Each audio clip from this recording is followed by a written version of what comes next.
Before he was a legend, Joe Paterno came out of Brooklyn, the borough, and Brown, the Ivy League university.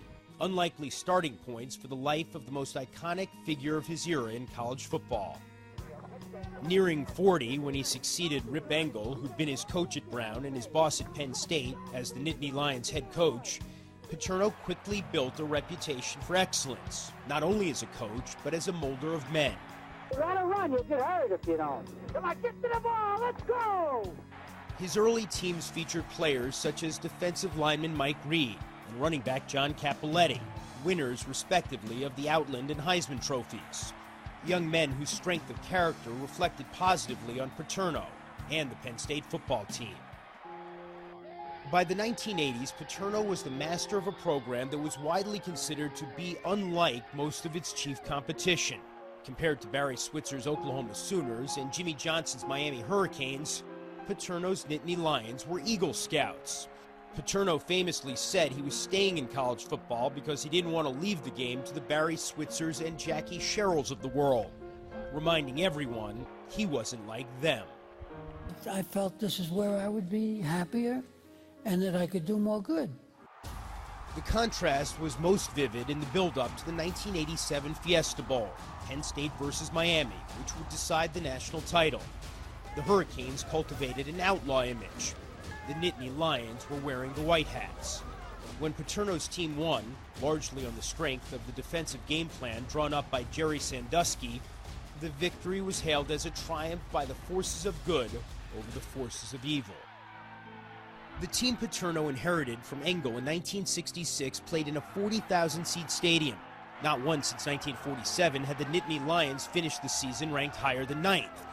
By the time Paterno won that 1987 Fiesta Bowl, and with it his second national title in 5 years, Penn State was playing in a 90,000-seat stadium, and it joined the Notre Dames, USC's, Oklahoma's, and Ohio States of the world at the pinnacle of the college game.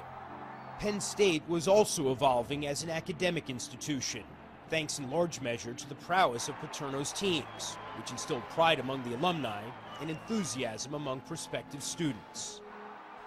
Through the rise of Penn State, even as his victory total climbed past 400, Paterno maintained his reputation as a paragon of probity. But his program wasn't spotless.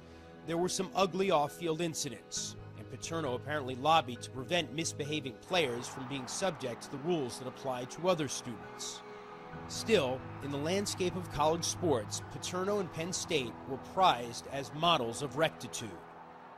That image was shattered last November, after Sandusky was arrested for allegedly raping several boys over the course of 15 years, and 2 senior Penn State officials were indicted for perjury and failing to report an attack that allegedly took place in the showers at the football building in 2002.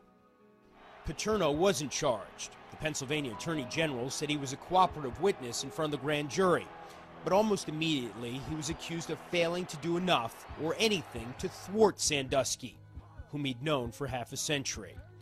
Paterno had been made aware of the alleged shower incident at the time it took place by assistant coach Mike McQuarrie, who says he witnessed it. Paterno brought the matter to the attention of his nominal boss, the athletic director, but failed to follow up in any meaningful way. 4 days after Sandusky was arrested, the previously unthinkable came to pass. Joe Paterno was fired.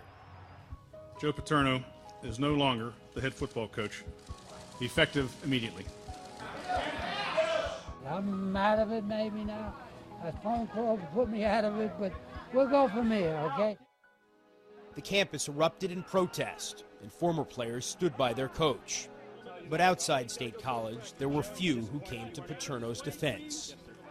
That such a career should end in such ignominy, that such a man should be shamed so late in the game, that such a legacy should be so tainted, can only be viewed as terribly sad. But ultimately, not as unjustified, and not as tragedy. Something tragic took place at Penn State, but it wasn't the fall of Joe Paterno.